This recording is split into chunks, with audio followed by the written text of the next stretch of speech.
Hey, welcome back everyone. Today I thought we would talk about the big question, what it really takes to become a trauma-informed organization. And I think my answer is actually quite different from what other people say, because I think other people focus on what actions should be taken, what needs assessments need to be done, or what services need to be put in place. And for me, I think that the most important thing is the moment when a person is about to become trauma reactive, and how well everyone else can handle that situation without becoming trauma reactive themselves. Because what I've learned from doing interviews of offenders or students or anyone who uses these trauma-informed organizations is that the most important thing that makes or breaks a person's day is actually the moment-to-moment interactions with people.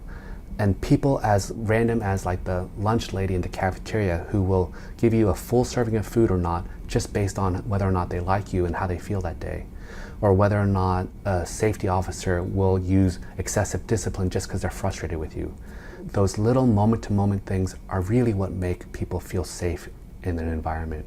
And what I don't get is that the hospitality industry completely understands this. Every five-star hotel or five-star restaurant knows that service is the foundation upon which the whole experience rests. And so I really think that trauma-informed organizations need to take a hospitality mindset.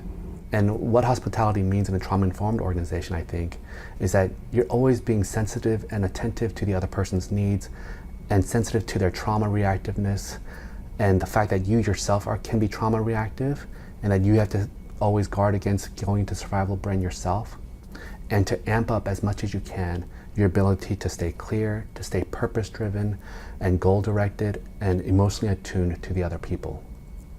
Okay, so then the first step in learning how to do that is actually to understand what your own survival brain looks like. Now for me, I know that when I get into survival brain, if I'm going into the aggressive mode, then I think people are stupid, that they have bad intentions, that they don't mean well, that they're only doing things to hurt other people. And then whenever I go into the withdrawal phase, I just want to give up on a project, give up on the people, think that they're never going to change. So when I realize that I'm in that alarm state, the first thing I do is just to slow things down as much as possible. Because I know that my body's been activated and I have adrenaline rushing through me and I'm feeling intense feelings, and there's no way that I can just snap out of it. I have to let my emotions and my body cool down on its own. So I have to have a lot of patience for myself. I also try to scan my body and get grounded in it again.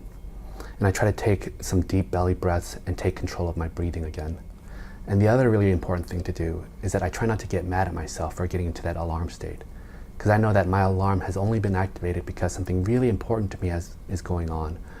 Or because I feel like something that I really care about is being threatened. And then once I do that, I try to figure out what page I'm on. And PAGE is an acronym that I just made up that I think captures the essence of how to de-escalate from an alarm state. And the first step of PAGE is to really remember what my purpose is.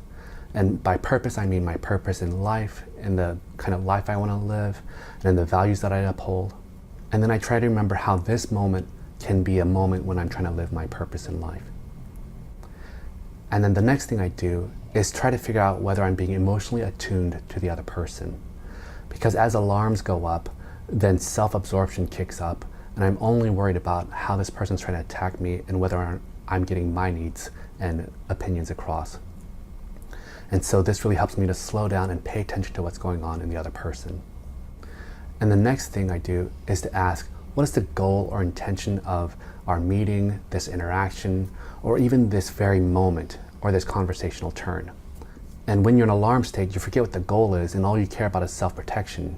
But if you remember what your goal is, then that can help you to stay focused on what you really want to accomplish and what you want to say and do. And then finally, I ask myself, what am I really feeling? And oftentimes, the only things I can understand are the anger and frustration. So I have to dig a little deeper and ask, what is the hurt or the vulnerability that I'm feeling that I really don't want to express to the other person because I'm feeling threatened? And then I try to reorient my stance to express that hurt and vulnerability and feel confident that that's the only way that I'm ever going to get anything accomplished.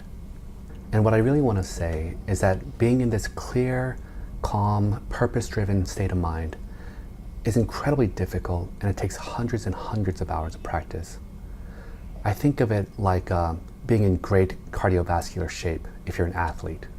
because you can learn a lot of techniques for being trauma-informed, and that's like learning the actual skills of your game. But to actually be able to execute all those techniques, you have to be in great physical shape. And to do that, you have to run miles and miles every day, and you have to keep training, and you can never let that cardiovascular endurance slide, or else your game just suffers. So this is really the most foundational, most important thing that people need to learn to become a trauma-informed person, and then to help your organization become trauma-informed as well. Now, after you've done this for 100 hours of practice, then you can move on to some of the techniques that we'll go over in the next videos. Thank you.